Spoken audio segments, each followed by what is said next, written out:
ایک بادشاہ کا پہلوان تھا، اس پہلوان کو کوئی شکست نہ دے سکا۔ بادشاہ نے پورے ملک کے اندر اعلان کروایا کہ جو میرے اس پہلوان کو شکست دے گا میں اسے منہ مانگا انعام دوں گا۔ چنانچہ علاقے کے اندر ایک نوجوان نے اس چیلنج کو قبول کیا اور کہا کہ بادشاہ سلامت، میں شاہی پہلوان سے مقابلہ کروں گا۔ بادشاہ نے شاہی پہلوان کو دیکھا، اس نوجوان کو دیکھا تو آپ اس کے اندر جوڑ نظر نہ آیا۔ ایک طرف قد و قامت اور جسم بھی کافی بڑا اور دوسری طرف کمزور نوجوان۔ تو بادشاہ نے کہا کہ بیٹا تیرا کام نہیں ہے۔ نوجوان نے کہا بادشاہ سلامت، یہ تو میدان کے اندر دیکھا جائے گا کہ کس کے اندر پاور ہے، کس کے اندر طاقت و قوت ہے، کون کشتی لڑنے کے زیادہ ہنر کو جانتا ہے۔ میں ان سے زیادہ واقف کار ہوں، میں ان کو شکست دے سکتا ہوں۔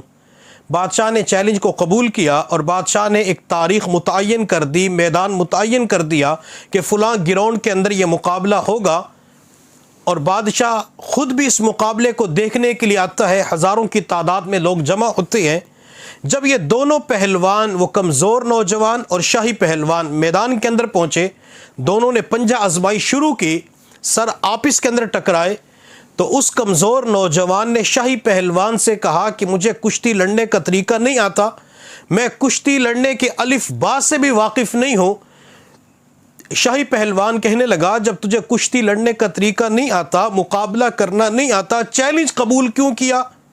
اس نوجوان نے کہا اس کے اندر ایک راز ہے، وہ راز یہ ہے کہ مجھے کشتی لڑنے کا طریقہ تو نہیں آتا، البتہ میری جو نسبت ہے وہ حضرت حسین رضی اللہ تعالی عنہ کے ساتھ ہے۔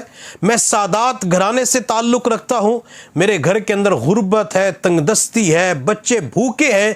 میں نے چیلنج اس لیے قبول کیا کہ میں آپ سے کہوں گا آپ شکست کھا جائیں، مجھے منہ مانگا انعام ملے گا، میرے بچوں کا فاقہ ختم ہو جائے گا۔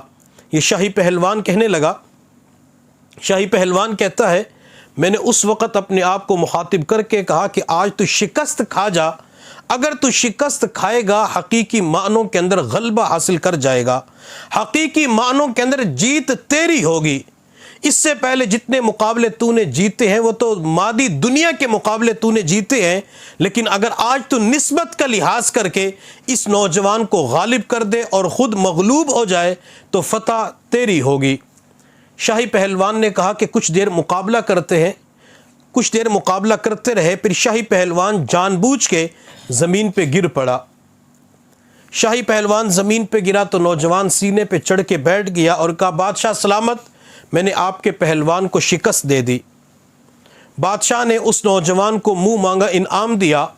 نوجوان انعام لے کے اور آنکھ کے اندر خوشی کے آنسو لیے ہوئے گھر کی طرف واپس جا رہا تھا۔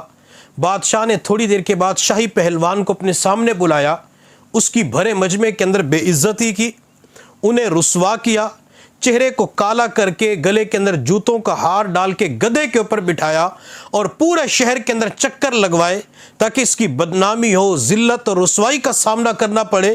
اس نے مجھے بھرے مجمع کے اندر ذلیل کر دیا۔ یہ شاہی پہلوان ہو کہ نوجوان سے شکست کھا گیا۔ شاہی پہلوان نے بادشاہ کو کوئی بھی جواب نہ دیا، پورا دن ذلت اور رسوائی کا سامنا کرنا پڑا۔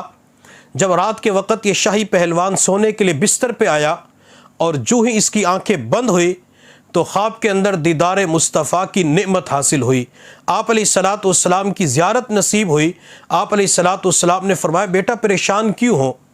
یا رسول اللہ آج پورا دن ذلت اور رسوائی کا سامنا کرنا پڑا صرف ایک نسبت کا لحاظ کرنے کی وجہ سے، اور وہ نسبت آپ کا نواسہ حسین ہے، ان کے خاندان سے آل سے تعلق رکھنے والا ایک آیا جس کے گھر کے اندر غربت تھی، بچے اور بچیاں بھوک کی حالت میں تھے، میں نے شکست تسلیم کی، اس نوجوان کو غلبہ دیا تو بادشاہ نے پورے شہر کے اندر مجھے بدنام کر دیا۔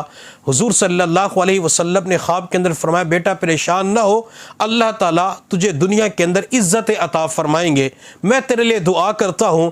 جب یہ سویا تھا تو شاہی پہلوان تھا، نبی علیہ الصلوۃ والسلام نے دعا دی، آپ نے خوشخبری سنائی۔ جب آنکھ کھلتی ہے تو اللہ تعالیٰ روحانی دنیا کا پہلوان بنا دیتے ہیں، اللہ دل کی کایا پلٹ دیتے ہیں، زندگی کا رخ تبدیل ہو جاتا ہے، اللہ توبہ کی توفیق عطا فرما دیتے ہیں۔ آخر یہ شاہی پہلوان کون تھا؟ جس نے ایک نسبت کا لحاظ کیا، سادات گھرانے کی نسبت کا لحاظ کیا۔ حضرت حسین رضی اللہ تعالیٰ عنہ کے ساتھ جن کی نسبت تھی، اس نسبت کا لحاظ رکھا، احترام کیا، اللہ تعالیٰ نے اس کی برکت سے ولایت کے اعلیٰ مقام عطا فرما دیے۔ اور آج کی دنیا کے اندر بھی جب بھی تصوف و سلوک ولایت کی بات ہوتی ہے، اس ہستی کا نام ضرور لیا جاتا ہے۔ اس ہستی کو آج کی دنیا حضرت جنید بغدادی رحمۃ اللہ علیہ کے نام سے یاد کرتی ہے۔